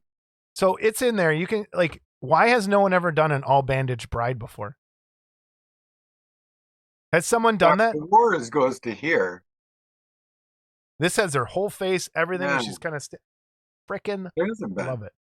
Huh. So Bride of Frankenstein, Jurassic World. We'll say that again. You know who sculpted that? I'm not sure if it was Cipriano or not. I know he did the Mummy, Dracula. Didn't he? Did he do the Mummy? I don't know. I don't either. No, I want to know. We need to get Tony back on it. Yeah, we'll have to talk to him. All right, so we have Rhedosaurus, Mummy's Tomb, Bride of Frankenstein, Jurassic World. There's a Spinosaurus coming, and then there's also these Velociraptors, the blue and the baby. Yeah, yep. And then Red Sonja, which is not up my alley, this one they did, because it's kind of a more anime style Red Sonja. Okay. Oh, I like the Frank Thorne kind of Yeah, thing. this one's more anime, like a thick chick. Like, if I don't know if there's a better way to say it. A Gamera 96, so from the Gamera 2 movie. A Legion coming, Yeah, his that's foe cool. from that movie. And they're the same scale, I think, as the other. So they're a little smaller, which is great Yeah. for making a cool little diorama. We Right, have right. a Vampirella reissue with a new base, which I haven't seen yet. I don't know if I saw the new base. Frankenstein's monster, 1A scale. And the Wolfman is coming. And they just, so there's a Frankenstein's monster picture. I don't know if I have one, but the Wolfman was just like a silhouette. And I think that's the one I'm most excited for. Okay, Because they kind of have him tiptoeing through a graveyard is what the silhouette looks like. But holy shit, that's a lot coming from one company. There's a lot of stuff. And they still haven't released the Ultraman. That's still coming. Right. And there's the Dracula's not out yet. Oh, yeah. So that's still coming. That's why I thought that maybe he did he might have. I don't know. I don't either. have to find out. Yeah. But there's a lot coming from X Plus. So head on over to Cult TV, man. You can pre-order there. I don't know when pre-orders go up live on X Plus's official site, but holy cow, they got some great stuff coming. That is pretty. I see the bride now. Yeah. I'm as bad as Scott with technology and I work in it. This is also coming from Cult TV, man. And these are the figures to go with the Maria kits. And it's sculpted by Chris Elizardo. Yep. And if you're just trying to build out a really cool diorama, here you go. Like, there's some really cool stuff to go there. I've been a huge fan of his since long ago, and his Gollum Hobbit piece. Yeah. Yep. Fantastic. The Riddles in the Dark piece. Love that. Mm-hmm. Did you see my What's in the Box the other day? Yes, I did. I did with your little, You got a resin one and a metal one. I don't. And a metal. They have a lot of these. That's from the cool. animated Hobbit. Here's the other one. Here's the metal one. But they cool. have 13 of them. Yeah. They're from Minnesota? Yes, they are. So check them out. They have, I think, 13 total of different versions. Lesser goblins are the metal ones, and then the chonky big ones. Man, check Dark Sword Miniatures. Check them out, everybody. Really cool stuff. Do they have a location? I don't know. Or are they just web? They might just be web. I'm not sure. I'll find out. My daughter lives up there, so I'm sure they could work something. I'd like to do a segment for you up at Scale Model Supply. Oh, there's a store up there that would make you cry. That's the one I think I've been wanting to go to. You know what? I screwed up. I'm sorry, everybody. I didn't even put the picture of the figures for the Metropolis. Oh. It's buttons. So here we are. There's the Metropolis figures. Because we were just talking and we got carried away. So that Scale Model Supply. Do you want to say George grew up going there. Michael Berglund grew up going there. But it's right off of 94. So anybody going up to Minneapolis can hop off on Lexington Parkway, go 2 blocks in, and it's in a basement. And the stairs are creepy. The bathroom is creepy. And the bathroom is right underneath the creepy stairs. So it's kind of even different. Awesome. Yeah. But I think it was when we were driving through, it was last time I drove through Minneapolis, it was too late or early, one of the two. Sure. And but one side is all trains. But if you go back in this weird little area, they have a display of old model kits that have been there for at least 30, 40, maybe 50 years. They've been there since I can remember going. And then the other side is literally 8-foot tall shelving of airplanes, cars, tanks, trains. And there is a figure model section. Awesome. Big enough where you can see everything that's basically out. Very cool. Yeah, and I'll say I'll buy some stuff. I do buy stuff from Cult because I love Steve and I can get my stuff quickly. Yeah. But when I'm up there, I'm going to blow some money there because I got to support them. Yep. It's a store and it's beautiful and it just makes me so happy to people be there. And that's one thing too. Yeah, you can get stuff on Amazon. Yes, you can get stuff online. But if you have a hobby store in your area, that's one way to support the hobby is to actually go to the hobby store and buy stuff there once in a while. Yes. So and talk to them. They'll order stuff for you. Yep. When we had our comic shop, our catalog was big. We couldn't supply the whole store, but we could certainly buy anything that we could get our hands on. For sure. You know? Okay, up next, let me get to the right, not screw this up again. All right, that's great. Oh, I'm terrible at pushing buttons. This was sent to us by Chuck Homolka. So, and I got to get back to something else Chuck usually sends. We have the replacement head for where's my brain? Tom Parker. Yep. And Cult of Personality. Yep. You want to read it? I could read it. But I know Tom's been around for a long time. Here, let me read this one. Fan of replacement parts for styrene model, monster model, including myself. Have fond memories of the late Tom Parker. We all do. Tom was Cult of Personalities Productions. Tom produced some of the best parts sets ever made, many of which are, I got to keep going back, grails for the hobbyists. Joe Simon sculpted this replacement head at the suggestion of Bobby Horn. Tom has been gone for 6 years, and it's time to put this out. Therefore, his friends. The replacement set includes head and 2 nameplates. Created by Tim Fortuna. Yeah. The head is cast in resin and fits either Aurora or Mobius Dr. Deadly model kits. Plates are 3D printed. $1 from each sale will be donated to St. Jude's Children's Research Hospital, which is awesome. Yes, the charity recommended by Tom's brother after his passing. One thing I can say is I love the monster scene stuff. I have a whole shelf over there with them, and this would fit perfectly in my collection. Yeah. So yeah, if anyone's interested, just, you know what? It's still $1 to St. Jude. So buy a set, put it on your shelf, forget about it. You're still helping somebody out, and you're getting a cool little replacement head if you have an extra Dr. Deadly sitting around. Or some other really cool idea on a 3D printer you could use it for. And Tom was one of those early guys that gave us back some of those things, like I think the Aurora, maybe Superman and stuff like that. Yeah. I think we got from him, and he did a different creature head for the little creature, and he was ahead of his time. Yeah, and was good for sure. So great tribute piece. Check it out, everybody, over at Escape Hatch Hobbies. Yep. So thanks for sending that in, Chuck, or I probably would have missed it because it's really hard for me. Hey, that's who does my stuff. Yeah. All right, up next from Well Winner, we have Underdog. And you know what's really, this is one of those things that where Scott's probably really sad because I feel bad. I really do. But Scott, I've always considered Scott like a brother from another mother. We go way, way back, and I've loved him since the day I met him. He's one of the most honest people I've ever known. Yes, he is. And he's never shitted me around. He's always been a sweet guy. But yes, he loves cartoon characters, unlike most of us. But I do love them, and I love specific ones, but Scott really, really loves them. Yeah. And this I know is up his alley. So Underdog, Well Winner, another home run piece. He's got quite a few this month that I think are pretty good. He's got Underdog, and here's the part breakdown. And then also, help me out. I know it's Wiley Coe. Do you remember this dog's name? Is it Ralph? Scott will be mad. Scott would know. He's probably punching things when he watches this. Oh, these idiots. But I remember watching this, but I don't remember because I always thought the dog looked creepy with those like people arms. But right. And then Sword in the Stone. Yeah. Oh yeah, Sword in the Stone too. Like that looks like it's straight out of an anime cell. Animation it really style. does. Like it's beautiful. And I think that's one of my favorite Disney movies too. Of those animated. Scott's working with Well, and we're going to put together a little kind of thing about him. Really? So good. Wait, make that announcement on the big screen here. I'll bring it back. Say that again. Oh, just Scott got a hold of Well, and we're kind of working together to kind of do a highlight video of him and to showcase what he kind of all does. And then I'm going to start working on the banana splits that I think you and Scott might be fighting.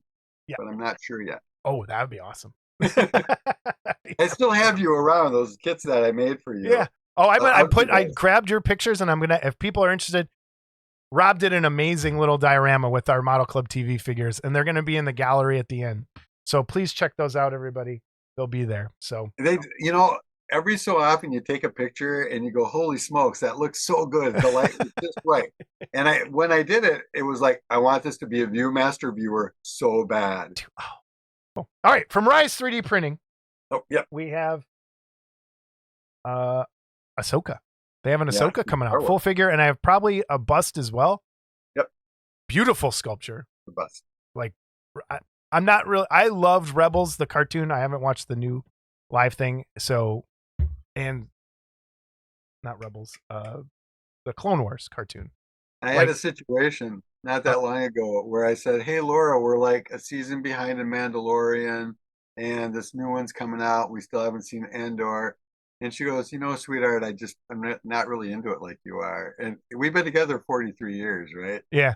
This is the first time getting wind of this. So she's played the game for that long. That's a good wife. Right? That's a good wife. So I got to go back and catch up on all three of those things. Rebels is really good. Cool. There's like, it starts out terrible. Like the first, they're like, this is a kid show. This is stupid. But then it kind of, it finds its footing and it gets really good. Yeah. But you need to watch Clone Wars before, which sucks. And I've seen a bunch of Clone Wars. Okay.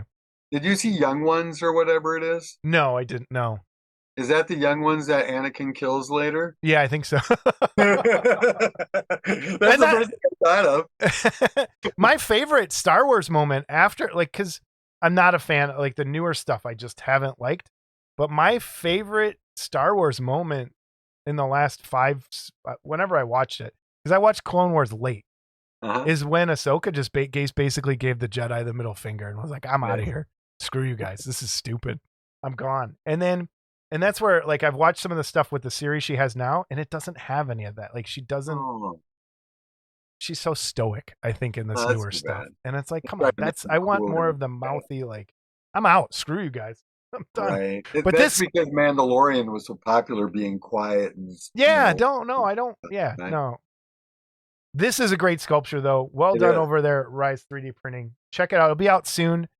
All right, so there will be a bust coming as well. So if you don't want the full figure, there will just be an Ahsoka bust. And wait, let me go back to that so people can get.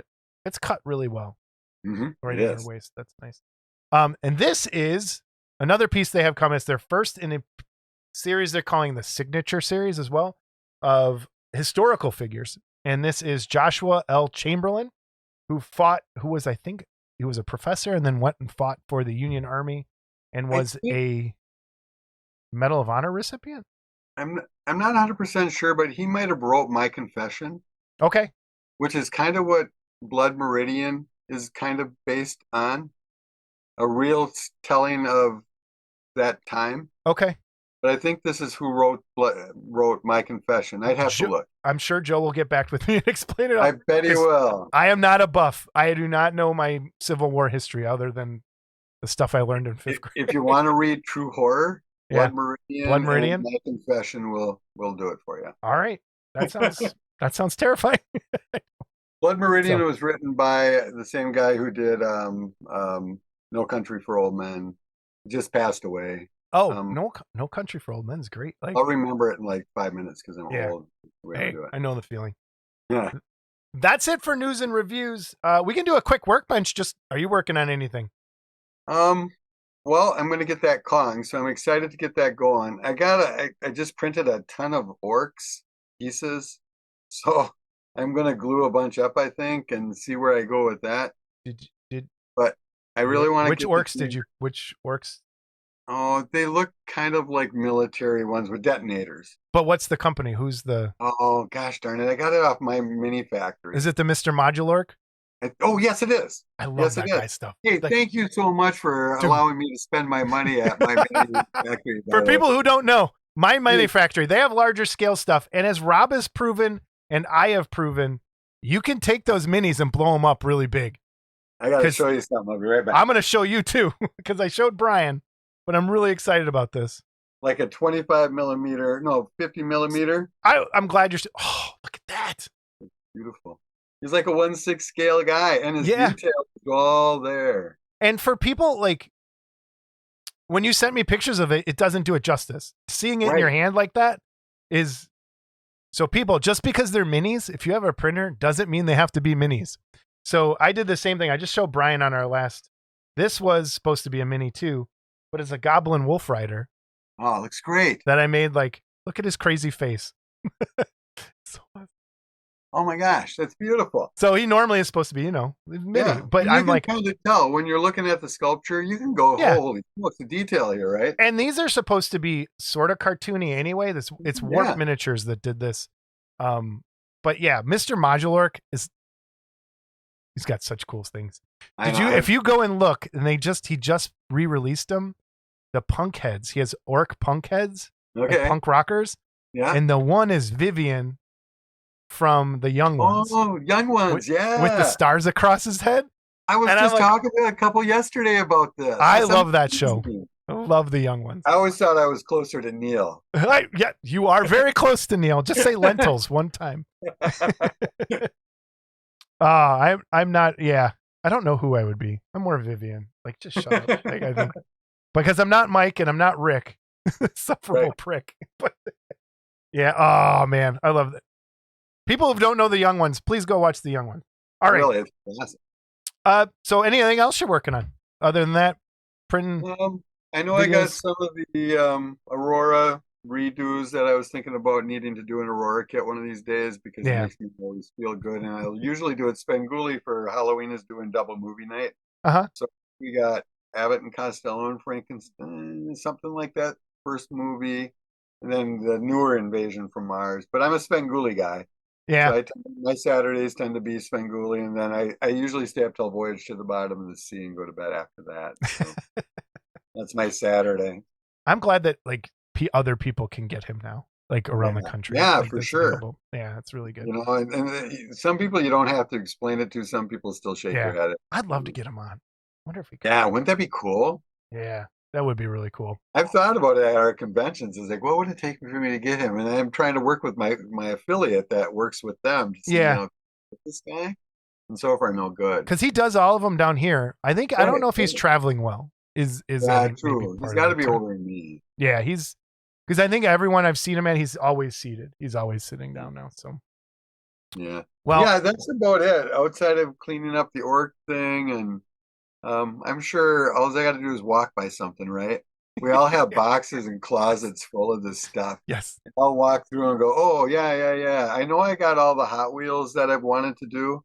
And so sooner or later, I'm going to do that. But then I get more interested in maybe doing a 3D boulder car or something like that, something that hasn't been made. Right. And not the Saturn. Again, every time we buy a new tool, I get so enamored by it. I just spend time and money on printing and doing stuff. So that's awesome. I got my last set of orc pieces are cooking right now, and they'll be done probably in an hour. Yeah, and awesome. To your point about gaming or modeling, there was a time. I mean, for heaven's sakes, there was a time when we didn't have models coming out, and you couldn't even get reissues. Nobody was reissuing shit back then. Yeah, and from what. 70 something to 81 when Horizon Screaming, Billiken started to show up here and there, and once in a while you get that Revell reissue or something, but there just was nothing. So we all got into D&D. We're all lead builders. We all have lead collections still because of it, Yep. So why piss on something that kept us entertained? When I die, someone's gonna pick up this box and be like, "What the hell is in this box? It's 120 pounds, and it's just Ziploc bags of little dudes this big." Guys, I know, but really, it kept us going. It gave us something to do. I learned more techniques from doing all these stupid little figures, and they're not stupid, but I did. I learned a lot about little dry brushing. I mentioned you just hit it on the head. The first time, and I've mentioned this on the show before. The first time I learned how to do dry brush and wash on chainmail, because before it was just, you just painted silver, and I'm like, oh, that doesn't look good. And then you figured out, paint it black, dry brush it, give it a what? And you're like, it was like magic. Like magic. Perfect. Right. Oh, man. With little work. Yeah. And that's to the point of our hobby. A lot of it is technique. A lot of it is just trying it. A lot of it's being brave enough to hit it with a brush. Yeah.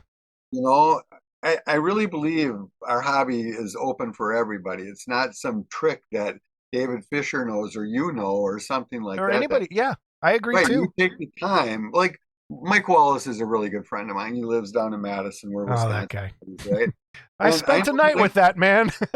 What's that? I spent a night with that man. Oh, sure.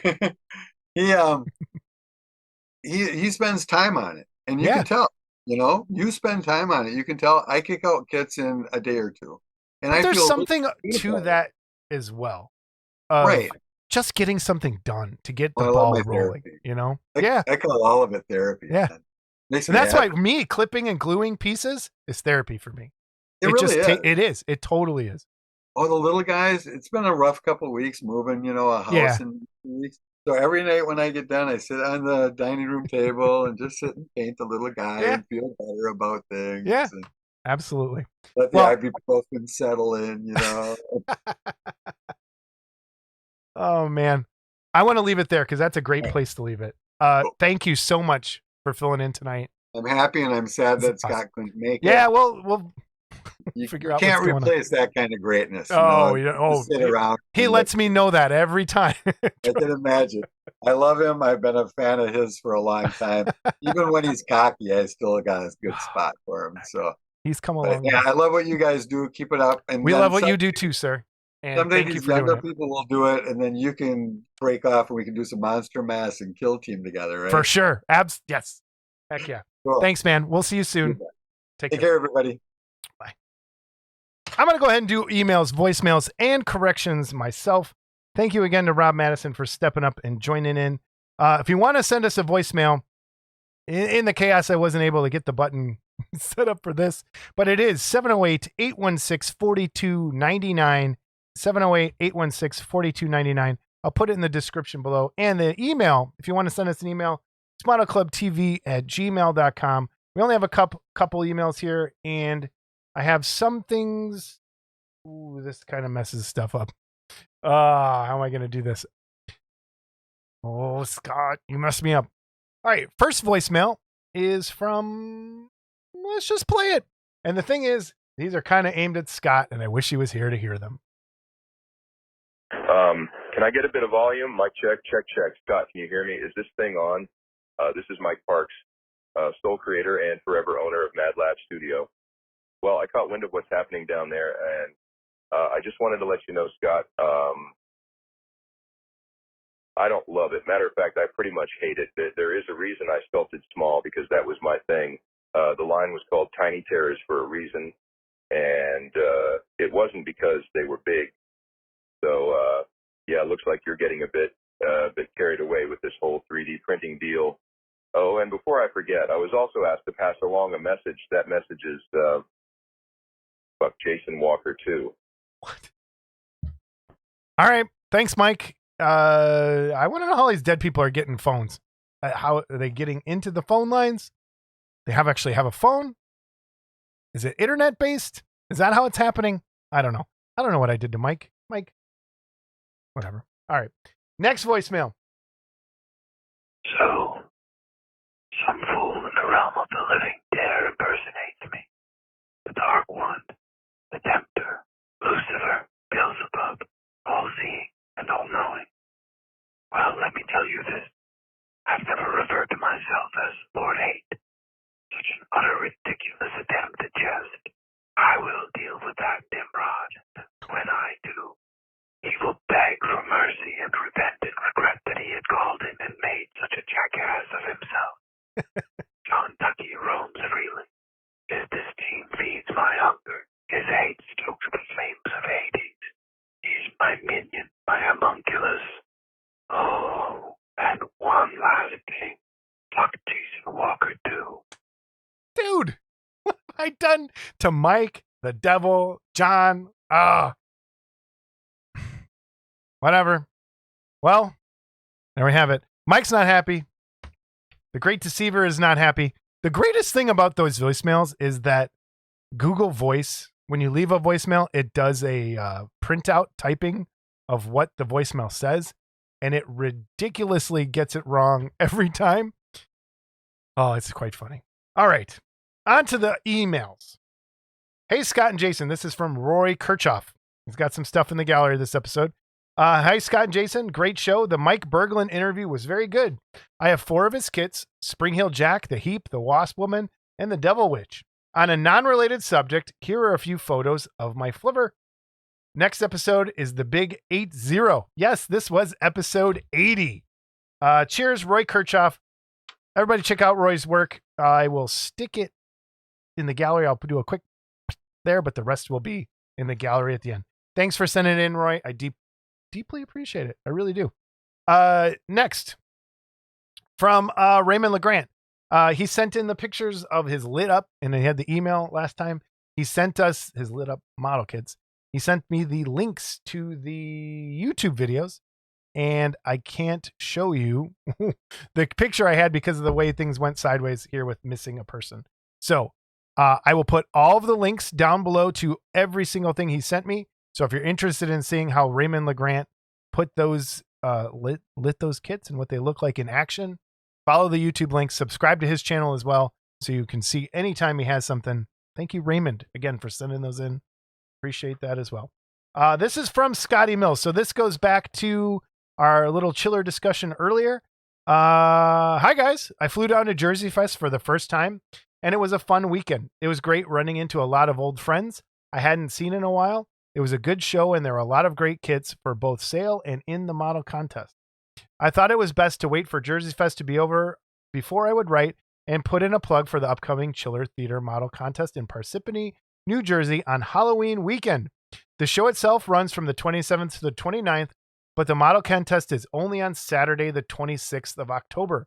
The model room will be open on Friday night for a couple of hours to take in any entries of people staying in the hotel who don't want to leave them in their hotel room overnight. One of the benefits of entering the model contest is that if you are the only coming for the day, you get to go in ahead of the rest of the line with your entry, where they will take your ticket, give you a wristband, and send you up to the contest room. That way you skip what can be a very long line to get into the show. The Chiller Model Contest is a lot different than, say, Wonderfest or Jersey Fest, as it is part of a much larger show. Those other shows tend to be destination shows where people attend because of the model kits. In Chiller, we have people who have shown up to see Frankie Avalon, Emmanuel Lewis, or even the Chips reunion. Yes, Ponch and John will be there. It's a great way to expose new people to the hobby and show off your modeling skills to people who otherwise may be unaware. Maybe they will want to pick up a paintbrush because of it. Just like we were talking about hobby outreach, great way to do it here. Because of our location, a lot of people live close enough that they don't have to make the weekend out of it. They can show up on Saturday morning, enter their kits, spend the day wandering around the show, and head home after the contest closes. They don't have to incur the expense of a hotel room. Remember, we spend a lot of time, effort, and money building these models. We may as well take as many opportunities as possible to show them off so people can appreciate our work. We are hoping for a good turnout this show, and based on those we talked to at Jersey Fest, I think that will happen. We saw a couple people at Jersey Fest who entered their first contest last October at Chiller and ended up winning awards at Jersey Fest. They indicated they will be at Chiller.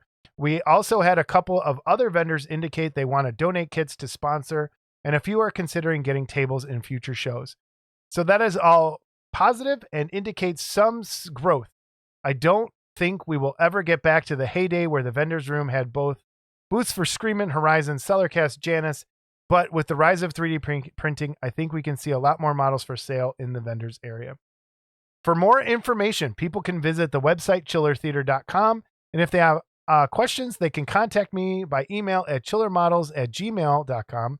If I recall, Jason had a button for this last year, and I can't put the buttons up right now because of what happened today. So I also want to thank you both again for your help in promoting us and helping us find sponsors for the contest. It has been a big help, and I think it will bring the contest back to what it should be. Cheers, Scotty Mills. So yes, if you're interested in donating a kit as a prize for that contest, please contact Scotty Mills. I'll put the email here at the bottom of the screen. Chillermodels@gmail.com. That's the email address. And if you want to participate in that show, please do so. It only costs you one day if you live out there. I think that's great that you don't have to spend the weekend to enter that model contest. I know for Adepticon, if I have to drive there back and forth to enter stuff. So it's nice to go one day and be out with your model. Check out chillertheater.com. Check out the show if you're in the area, or if you just feel like driving out that far, check it out and take care of that. So that's it for emails. We have some stuff in the gallery here at the end, some really cool things. Thank you to Jesse Rubin for the giveaway. There will be more giveaways on the next episode, I promise. And thank you again to Rob Mattison for filling in. We hope things are going better for Scott tonight. And we will see you next time on episode 81. Say goodbye, Scott. Goodbye.